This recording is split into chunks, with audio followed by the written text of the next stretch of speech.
Brought to you by TechnoSpark 20 series smartphones.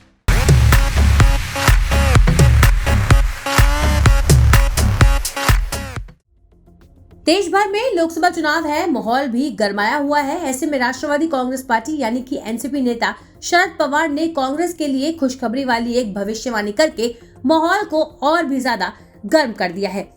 इस भविष्यवाणी को सुनकर कांग्रेस जरूर गदगद हो गई, लेकिन पीएम मोदी को उनके बयान कुछ पसंद नहीं आए, इसलिए शरद पवार के बयानों का जवाबी हमला किया है। क्या है कांग्रेस के लिए खुशखबरी वाली शरद पवार की वो भविष्यवाणी, और क्यों पीएम मोदी ने शरद पवार को छोड़ उनके नेताओं से एनसीपी से भागे हुए अजीत पवार वाली एनसीपी ज्वाइन करने के लिए कह दिया है, ये सब हम आपको अपनी आज की रिपोर्ट में बताएंगे।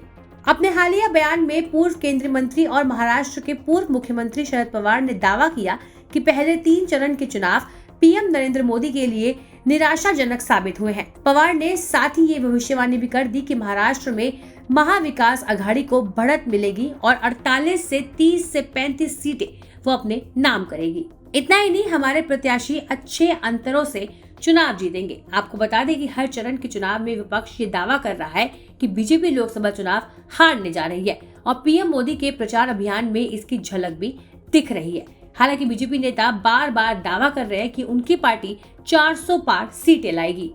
बता दें कि अपने इस बयान से एक दिन पहले ही शरद पवार ने एक बड़ी बात कही, जिससे सियासी हलचल और भी ज्यादा गर्मा गई थी। पवार ने इंडियन एक्सप्रेस को दिए इंटरव्यू में चौंकाने वाला बयान देते हुए कहा, अगले कुछ सालों में कई क्षेत्रीय दल कांग्रेस के साथ और भी ज्यादा निकटता से जुड़ेंगे या वो कांग्रेस के साथ विलय के विकल्प पर विचार कर सकते हैं, अगर उन्हें लगता है कि ये उनकी पार्टी के लिए सबसे अच्छा है।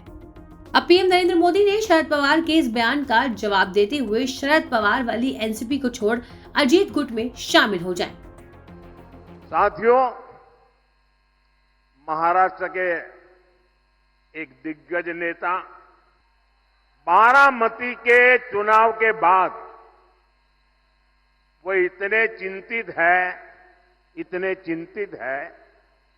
कि उन्होंने एक बयान दिया है कि उनको लगता है कि अगर 4 जून के बाद सार्वजनिक जीवन में, राजनीतिक जीवन में अगर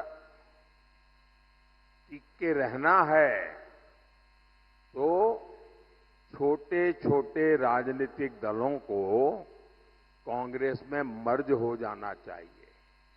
कांग्रेस में जाकर के मरने के बजाय अरे सीना तान करके हमारे अजीत दादा के साथ और शिंदे जी के साथ आओ, बड़े शान से सपने पूरे हो जाएंगे। बता दें कि मोदी और पवार के बीच एक सॉफ्ट रिलेशन रहा है, लेकिन अब कुछ और ही नजर आ रहा है। आपको बता दें कि महाराष्ट्र में एनसीपी में 2 फाड़ होने के बाद पहली बार होगा जब पवार परिवार में ही चुनावी लड़ाई देखने को मिलेगी।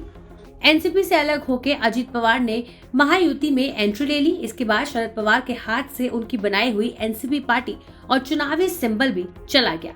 अब 2024 का मुकाबला पवार बनाम पवार के बीच में है। अब नए चुनाव चिन्ह और नई पार्टी के साथ शरद पवार चुनावी मैदान में है और अपने भतीजे अजीत पवार को टक्कर देने के लिए भी तैयार है। न्यूज़ तक ब्यूरो।